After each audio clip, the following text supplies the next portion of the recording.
আসসালামু আলাইকুম। আমন্ত্রণ জানাচ্ছি জাগো টিভিতে। আপনাদের সাথে আছি আমি মমতাজ শাহিন রুম্পা। শুরুতেই জানিয়ে দিব আপডেটগুলো। ইসরায়েল সেনাবাহিনীতে তুর্কি নাগরিকত্ব বাতিল ও ইসরায়েলি নাগরিকদের সম্পদ জব্দের শাস্তি চেয়ে সংসদে বিল উত্থাপন। যুদ্ধবিরতির চুক্তি সত্যি কি গাজার নিয়ন্ত্রণ ছেড়ে দিতে রাজি হামাস? ওয়াশিংটন পোস্টের প্রতিবেদনে যা জানা গেল।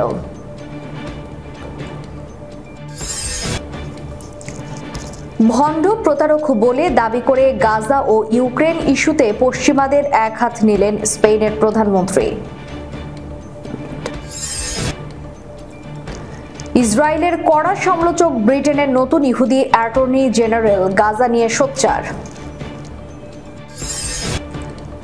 সৌদি ইসরায়েল সম্পর্ক স্বাভাবিকীকরণের সুযোগ হাতছাড়া বাইডেন প্রশাসনের।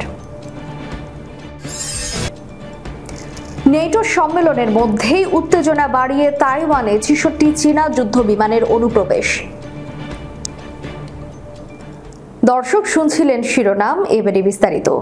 ইসরায়েলের বর্বর সামরিক বাহিনীতে যে সমস্ত তুর্কি নাগরিক কাজ করছে এবং যারা গাজায় বর্বর আগ্রাসনে জড়িত রয়েছে তাদের বিরুদ্ধে শাস্তিমূলক ব্যবস্থা নেওয়ার জন্য তুরস্কের জাতীয় সংসদে বিল উত্থাপন করেছে টার্কিশ ফ্রি কজ পার্টি। কুর্দি প্রভাবিত ইসলামপন্থী এই দলটির নেতা সারকান রামলি সংসদে বিলটি উত্থাপনের পর বলেছেন, তুরস্কের যেসব নাগরিক ইসরায়েলের দ্বৈত নাগরিকত্ব নিয়ে বসবাস করে এবং যারা গাজায় বর্বর আগ্রাসনে যুক্ত তাদের নাগরিকত্ব বাতিল করতে হবে। পাশাপাশি তুর্কি ইসরায়েলি দ্বৈত নাগরিকদের সম্পদ জব্দ করার দাবি জানানো হয়েছে ওই বিলে। তুরস্কের ক্ষমতাসীন জাস্টিস অ্যান্ড ডেভেলপমেন্ট পার্টির সাথে আসন সমঝোতার ভিত্তিতে নির্বাচন করে তুরস্কের পার্লামেন্টে কুর্দি ইসলামপন্থী হিদাপার দল ৪টি আসনের অধিকারী হয়েছে। ক্ষমতাসীন দলের জোটসঙ্গী হওয়ার কারণে ধারণা করা যায় হিদাপারের পক্ষ থেকে আনিত বিলটি তুর্কি সংসদে পাশ হয়ে যাবে। রামালনি বলেন, আমরা মনে করি তুর্কি ইসরায়েল দ্বৈত নাগরিক যারা গাজায় মানবতা বিরোধী অপরাধে জড়িত তাদের নাগরিকত্ব কেড়ে নেওয়া উচিত। এজন্য আমরা এই বিল সংসদে উত্থাপন করেছি। তুরস্কের এই নেতা বলেন, আন্তর্জাতিক চুক্তি ও কনভেনশন অনুসারে আমাদেরকে অবশ্যই সক্রিয়ভাবে গণহত্যা এবং মানবতা বিরোধী অপরাধের বিরুদ্ধে লড়াই করতে হবে, কিন্তু তুরস্কের আইন ও বিচার মন্ত্রণালয় এই ব্যাপারে কোনো পদক্ষেপ নেয়নি। কিসের জন্য আমরা ৯ মাস অপেক্ষা করলাম? রামালনি আরো বলেন, তুর্কি ইসরায়েলি দ্বৈত নাগরিকদের কাছ থেকে জব্দ করার সম্পদ অসহায় পরিবারগুলোর মাঝে বিতরণ করে দিতে হবে। এই বিল আইনে পরিণত হলে ইসরায়েলে কর্মরত কতজন তুর্কি সেনার উপর প্রভাব পড়বে তা পরিষ্কার নয়, কারণ ইসরায়েলের সামরিক বাহিনীতে কাজ করা এই ধরনের দ্বৈত নাগরিকদের সংখ্যা স্পষ্ট নয়।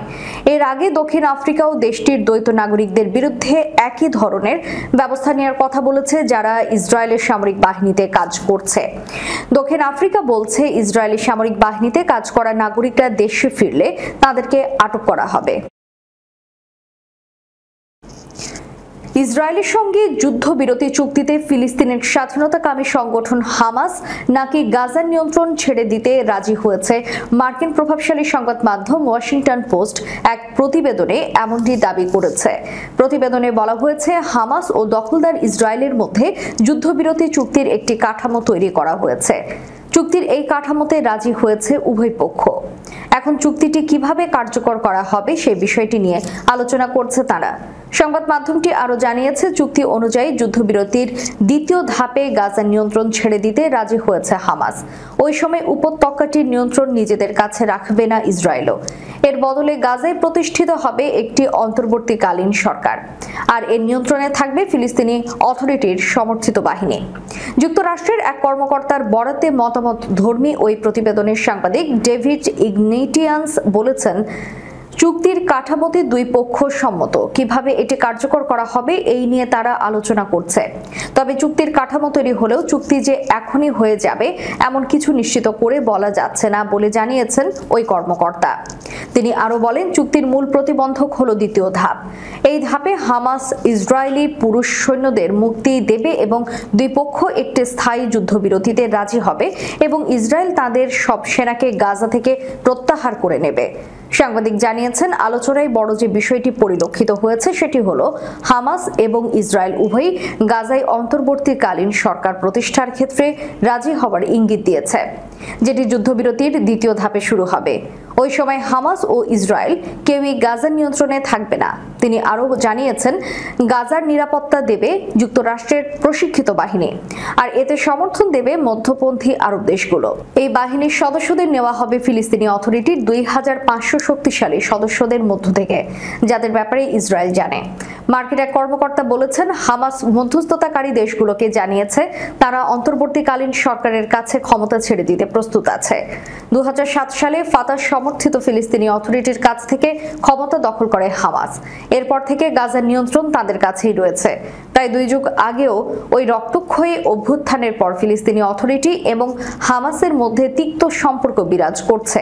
প্রতিবেদনে দাবি করা হয়েছে, দুই পক্ষই চায় যুদ্ধ শেষ করতে, কারণ এখন ইসরায়েলের লক্ষ্য হলো ওই অঞ্চলে ইরানপন্থী যেসব সশস্ত্র গোষ্ঠী আছে তাদের মোকাবিলা করার প্রস্তুতি নেওয়া।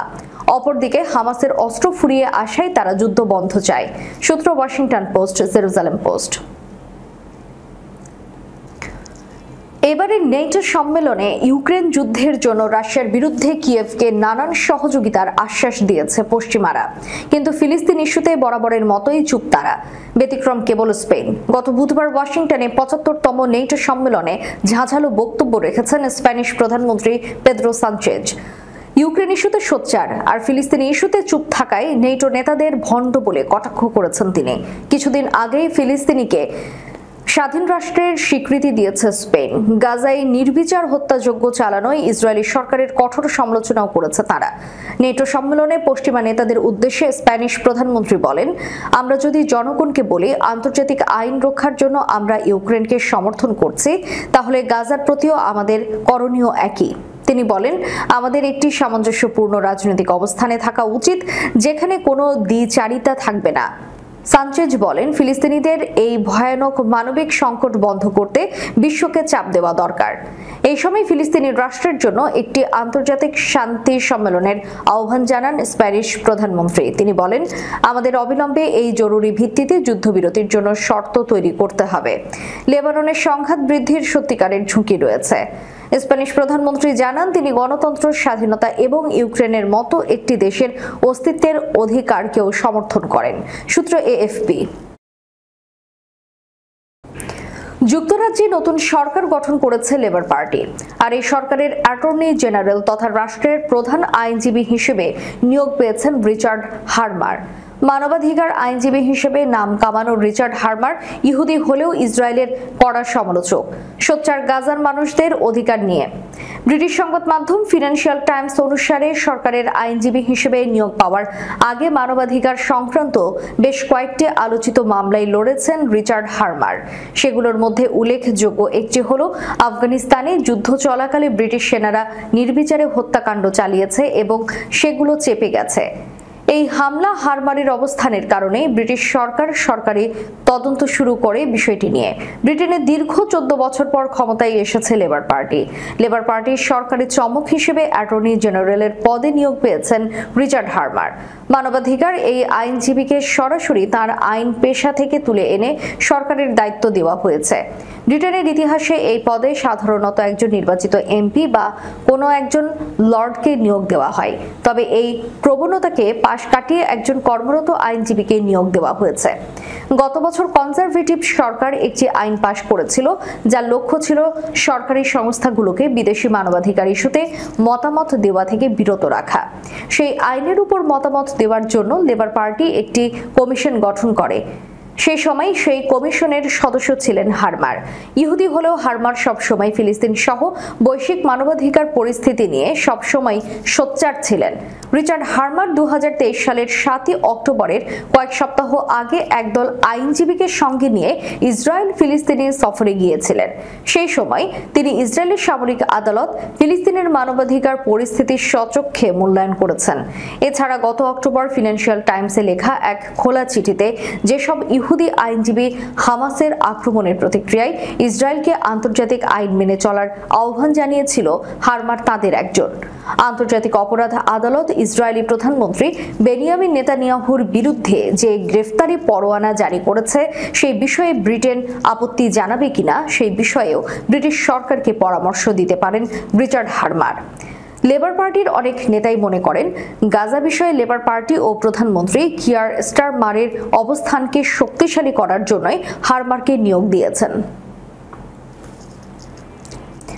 আগামী মার্কিন নির্বাচনের আগে সৌদি ইসরায়েল সম্পর্ক স্বাভাবিকীকরণের সুযোগ হাতছাড়া হয়ে গেছে ক্ষমতাসীন বাইডেন প্রশাসনের। দুজন মার্কিন কর্মকর্তা গণমাধ্যমকে এই আভাস দিয়েছেন। এক ডেমোক্রেটিক এমপি এবং রিপাবলিকান সিনেটের এক সিনিয়র সহকারী গণমাধ্যমকে বলেছেন, স্বাভাবিকীকরণ চুক্তিটি সবসময় একটি জটিল বিষয় হিসেবে বিবেচিত হতো, কারণ একদিকে সৌদি দাবি করছে যেন স্বাধীন ফিলিস্তিন রাষ্ট্রের পথ খোলা থাকে, অপরদিকে ইসরায়েলি প্রধানমন্ত্রী বেনিয়ামিন নেতানিয়াহু এই ধরনের পরিকল্পনাকে প্রত্যাখ্যান করে আসছেন। তবুও মার্কিন যুক্তরাষ্ট্র সৌদি আরবের সাথে তার নিজস্ব প্রতিরক্ষা চুক্তির সমান্তরালে স্বাভাবিকীকরণ চুক্তিকে এগিয়ে নিতে চেয়েছে, তবে এর জন্য সিনেট অনুমোদনের প্রয়োজন হবে। তারা আরো জানান, প্রতিরক্ষা চুক্তি অনুমোদনের জন্য প্রয়োজন শুনানির, কিন্তু সেজন্য কংগ্রেশনাল ক্যালেন্ডারে পর্যাপ্ত সময় বাকি নেই। তাই সৌদি ইসরায়েল সম্পর্ক স্বাভাবিকীকরণের সুযোগ হাতছাড়া হয়ে গেছে। প্রকৃতপক্ষে নির্বাচনের আগ পর্যন্ত শেষবারের মতো 27 সেপ্টেম্বর অবসর হবার আগে মার্কিন সিনেটের অধিবেশন চলে এমন 4 সপ্তাহেরও কম সময় আছে। এই সময়ের মধ্যে আগস্ট মাস অন্তর্ভুক্ত থাকে, তখন কংগ্রেস শুধুমাত্র 2 দিনের জন্য খোলা থাকে। সূত্র টাইমস অফ ইসরায়েল। নেটো সম্মেলনের মধ্যেই উত্তেজনা বাড়িয়ে একদিনেই তাইওয়ানের আকাশে অনুপ্রবেশ করেছে চীনের 66টি যুদ্ধবিমান। আজ বৃহস্পতিবার তাইওয়ানের প্রতিরক্ষা মন্ত্রণালয় এই খবর জানিয়েছে, যা এই বছরের সর্বোচ্চ রেকর্ড। মাত্র একদিন আগেই তাইওয়ানের কাছাকাছি সামরিক মহড়াও চালিয়েছিল বেইজিং। তার পরদিনই তাইওয়ানের আকাশে অনুপ্রবেশ ঘটনা ঘটিয়েছে চীন। তাইপের ঠিক একদিন আগেই দ্বীপের চারপাশে চীনা যুদ্ধ বিমানগুলোকে দেখেছিল। বুধবার বেইজিং দাবি করেছিল ওই যুদ্ধ বিমান PLA বিমানবাহী রণতরী শানডং এর সঙ্গে অনুশীলনের জন্য পশ্চিম প্রশান্ত মহাসাগরের দিকে যাচ্ছিল। এদিকে বৃহস্পতিবার এক বিবৃতিতে তাইওয়ানের প্রতিরক্ষা মন্ত্রণালয় জানিয়েছে, আজ সকাল 6টা পর্যন্ত তাইওয়ানের আশপাশে 66টি PLA বিমান এবং 7টি চীনা জাহাজ শনাক্ত হয়েছে। এর মধ্যে 56টি যুদ্ধ বিমান সংবেদনশীল মধ্যরেখা অতিক্রম করেছে। এর আগে গত মে মাসে বেইজিং তাইওয়ানের আশপাশে 62টি যুদ্ধ বিমান এবং 27টি নৌযান পাঠিয়েছিল। দেশটির সামরিক বিশেষজ্ঞ সুজো ইয়ং বলেছেন, সাম্প্রতিক সময়ে তাইওয়ানের রাজনৈতিক উন্নয়নের প্রতিক্রিয়া হিসেবে চীন তাদের সর্বশেষ শক্তি প্রদর্শন করেছে। তাইওয়ান পরিস্থিতি নজরে রাখছে এবং এর উপযুক্ত প্রতিক্রিয়া দেখাবে। দর্শক, শেষ করার পূর্বে সংবাদ শিরোনামগুলো জানিয়ে দিব আরো একবার। ইসরায়েল সেনাবাহিনীতে তুর্কি নাগরিকত্ব বাতিল ও ইসরায়েলি নাগরিকদের সম্পদ জব্দের শাস্তি চেয়ে সংসদে বিল উত্থাপন। যুদ্ধবিরতির চুক্তি সত্যি কি গাজার নিয়ন্ত্রণ ছেড়ে দিতে রাজি হামাস? ওয়াশিংটন পোস্টের প্রতিবেদনে যা জানা গেল।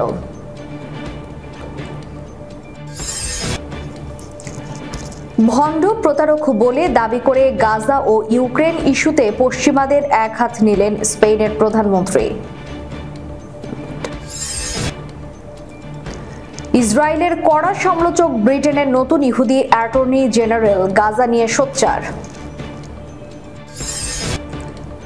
সৌদি ইসরায়েল সম্পর্ক স্বাভাবিকীকরণের সুযোগ হাতছাড়া বাইডেন প্রশাসনের।